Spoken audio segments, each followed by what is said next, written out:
नमस्ते दोस्तों, आज हम लोग देखने जा रहे हैं क्लास 9th इकोनॉमिक्स की बुक है और ये हमारा लास्ट चैप्टर है अध्याय 4 भारत में खाद्य सुरक्षा। तो देखते हैं खाद्य सुरक्षा का क्या अर्थ होता है।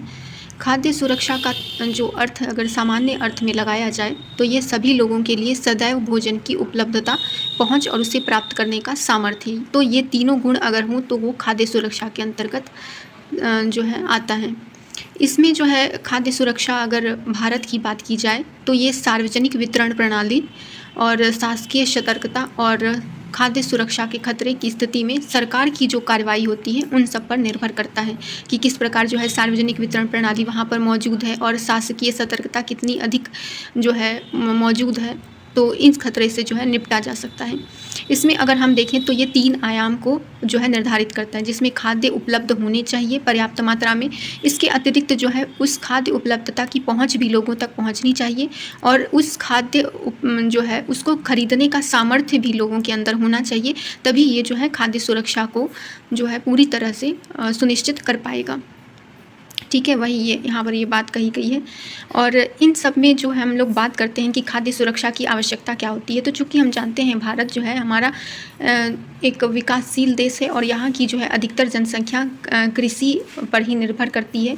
उसके बावजूद भी जो है बहुत से लोग इस प्रकार से वंचित श्रेणी में आ जाते हैं जिसमें उनको खाद्य की सुरक्षा पर्याप्त रूप से हो नहीं पाती है। तो देखते हैं कि वो कौन से वर्ग हैं जिनको जो है खाद्य असुरक्षा ज़्यादा सताती है।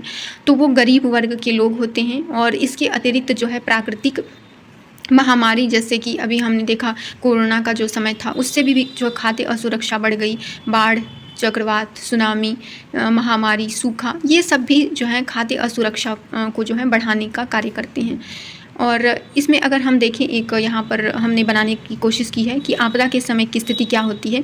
तो यदि देखें आपदा की स्थिति होती है, कोई भी आपदा का ले लें, तो उससे खाद्यान्न उपज में गिरावट होती है और जब खाद्यान्न में कमी होगी तो क्या हो जाता है, कीमतों में वृद्धि हो जाती है और कीमतों में वृद्धि से खाद्य उपलब्धता की जो है कमी हो जाती है और जो भी असुरक्षित वर्ग हैं, खाद्य असुरक्षित वर्ग हैं, वो इसको जो है प्राप्त करने की स्थिति में नहीं रहते हैं। तो भुखमरी की स्थिति हो जाती है और भुखमरी की स्थिति से जो है लोगों में रोग प्रतिरोधक क्षमता की कमी होती है। इससे हमारा शरीर कमज़ोर हो जाता है और जब शरीर कमज़ोर हो जाएगा तो वो कोई भी जो है आर्थिक क्रियाकलाप में भाग नहीं ले पाएंगे। इससे हमारा फलतः क्या होगा, मानवीय जो संसाधन है वो प्रतिकूल रूप से प्रभावित होगा और मानवीय संसाधन अगर प्रतिकूल रूप से प्रभावित होगा तो हमारी अर्थव्यवस्था लचर हो जाएगी। ठीक है, तो इसको हमने बताने समझाने का प्रयास किया है।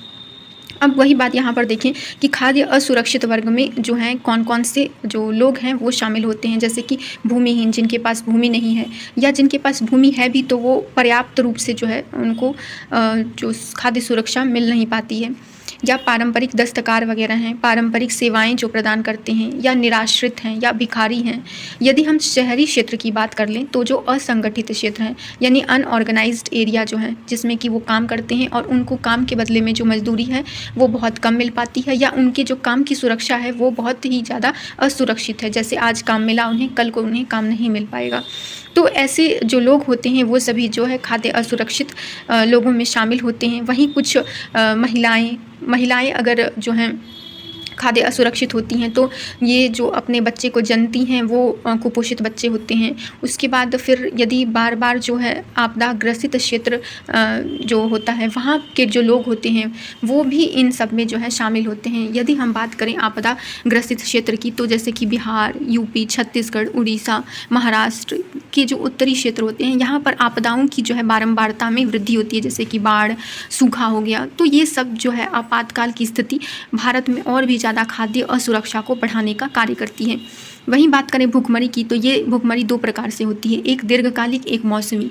तो जो दीर्घकालिक होता है, दीर्घ मतलब ये होता है कि लंबे समय के लिए। तो लंबे समय के लिए किस प्रकार से हो सकता है, या तो मात्रा में, या तो जो अनाज का मात्रा है उसमें कमी होगी, या उसकी जो गुणवत्ता होती है उसमें कमी होगी। तो इसको जो ग्रहण करने वाले लोग होंगे वो भी भुखमरी के चपेट में आ जाएंगे। वहीं बात करें हम अगर ग्रामीण क्षेत्र में जो कृषि क्रिया होते हैं उससे जो लोग काम करते हैं, तो यहाँ पर जो है कुछ मौसम में वो काम करते हैं और कुछ मौसम में नहीं कर पाते हैं, तो ये मौसमी के अंतर्गत आता है। वहीं शहरी क्षेत्र में जो है अनियमित कार्य करने वाले लोग होते हैं कि कुछ क्षेत्र में उन्हें काम कुछ दिनों तक मिलता है, उसके बाद जो है काम नहीं मिल पाता, तो ऐसे लोग जो हैं ज़्यादा प्रभावित होते हैं। तब इन सब की जो हमने देखी तो इससे क्या प्रभाव पड़ता है तो देखते हैं कि हमारी सरकार क्या करती है इस दिशा में।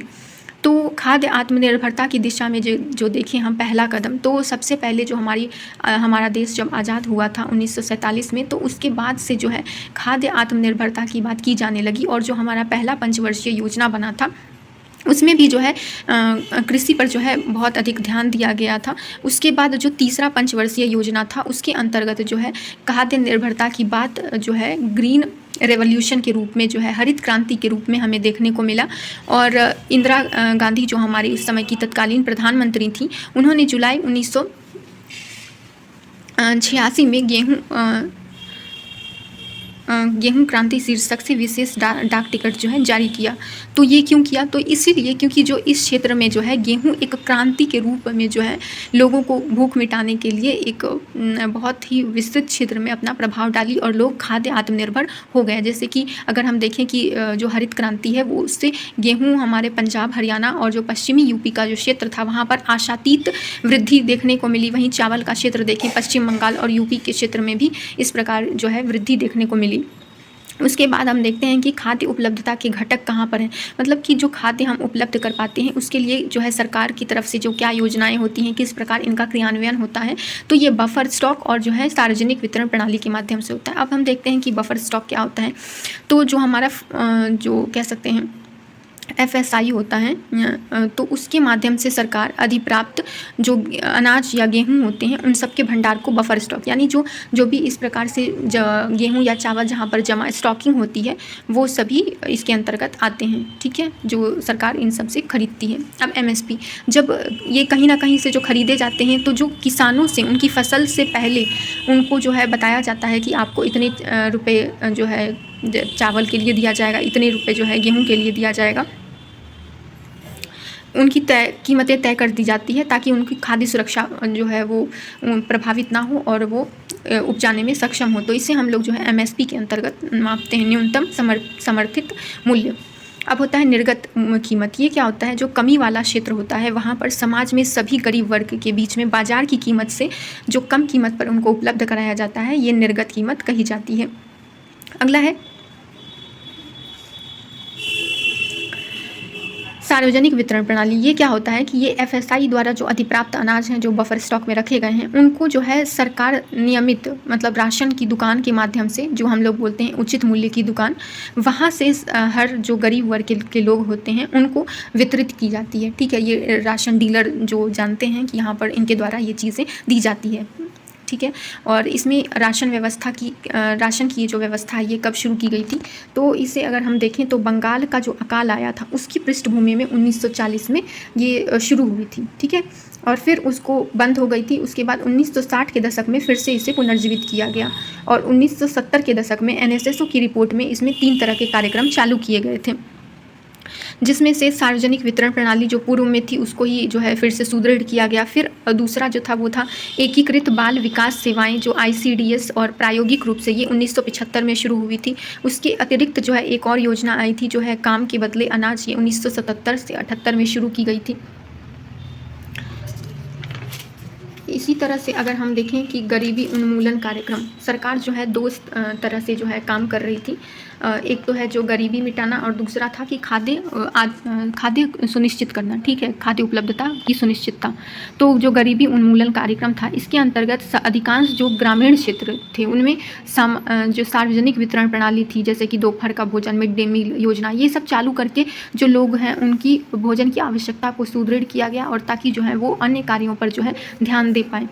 वर्ष 1992 ईस्वी में क्या हुआ कि देश में 1700 ब्लॉक में संशोधित सार्वजनिक प्रणाली की शुरुआत हुई और इसका लक्ष्य था कि दूर दराज और पिछड़े क्षेत्र के जो सार्वजनिक वितरण प्रणाली हैं इनका लाभ पहुंचाना। वहीं जून 1977 में जो है सभी क्षेत्र के गरीब लोगों को लक्षित करके इसको TPDS जो है प्रारंभ किया गया और निर्धन और गैर निर्धन के बीच में इसको वितरित किया गया। वर्ष 2000 में जो है अंत्योदय अन्न योजना के तहत गरीबों में भी जो सबसे गरीब होते हैं उनको जो है इस प्रकार से लाभ पहुंचाया गया। वहीं अन्नपूर्णा योजना के अंतर्गत जो गरीब लोगों में जो वरिष्ठ नागरिक हैं उन सबको जो है इसका लाभ पहुंचाया गया। और अगर हम बात करें भारत में वर्ष 2013 में, तो भारतीय खाद्य सुरक्षा अधिनियम के तहत जो है ये सुविधाएं प्रदान करवाई गई। ठीक है, एक यहाँ पर चार्ट है जिसे देख लिया जाए। यहाँ पर भूखमरी की स्थिति जो है 1983 से लेकर 2000 तक की स्थिति को यहाँ पर बताया गया है। इसमें कमी को दिखाया गया है कि 0.6, 0.3, 0.9 ये सब चीज़ें दिखाई गई हैं। यहाँ देखें, यहाँ सार्वजनिक वितरण प्रणाली 1992 तक जो था सभी लोगों के लिए था और इसमें गेहूँ 2 रुपये 34 पैसे ये प्रति किलो के हिसाब से बांटा जा रहा था। और फिर संशोधित सार्वजनिक प्रणाली जो था इसमें 1992 में केवल पिछड़े ब्लॉक के लिए था और 20 किलो खाद्यान्न की जो है सुनिश्चितता यहाँ पर दी गई। और गेहूँ यहाँ पे प्राइसिंग देख सकते हैं 2 रुपये 80 पैसे और चावल 3 रुपये 77 पैसे प्रति किलो के हिसाब से दिया जा रहा था। 20 किलो अनाज की बात की गई थी। फिर लक्षित सार्वजनिक वितरण प्रणाली जो था 1997 से शुरू हुआ था। ये निर्धन और गैर निर्धन यानी BPL और जो APL मतलब अबव पोवर्टी लाइन, इन सबको 35 किलो खाद्य की सुनिश्चितता की गई थी। BPL में जो है गेहूँ 4 रुपये 15 पैसे और चावल जो है 5 रुपये 65 पैसे और APL को जो है गेहूँ 6 रुपये 10 पैसे और चावल 8 रुपये 30 पैसे की बात की गई थी। और अंत्योदय अन्न योजना ये 2002 में लाया गया और ये निर्धनों में सबसे निर्धन जो थे उनको 35 किलो खाद्यान्न की उपलब्धता और गेहूँ जो है 2 रुपये और चावल 3 रुपये प्रति किलो के हिसाब से ये 35 किलो जो है बांटा गया। अन्नपूर्णा योजना जो है ये 2000 में आया और दीन वरिष्ठ नागरिक जो भी थे वरिष्ठ नागरिक उनको 10 किलो अनाज के देने की बात की गई और ये उनको निःशुल्क प्रदान किया गया। राष्ट्रीय खाद्य सुरक्षा अधिनियम 2013 आया। इसमें योग्य परिवारों को 5 किलो प्रति परिवार प्रति माह के हिसाब से गेहूं चावल और अनाज की बात की गई। वहीं देखें कि बफर स्टॉक की बात करें तो ये बफर स्टॉक जो है इस तरह से हर मौसम में अलग अलग रहता है। तो ये हमारा चैप्टर इस प्रकार से समाप्त होता है। धन्यवाद।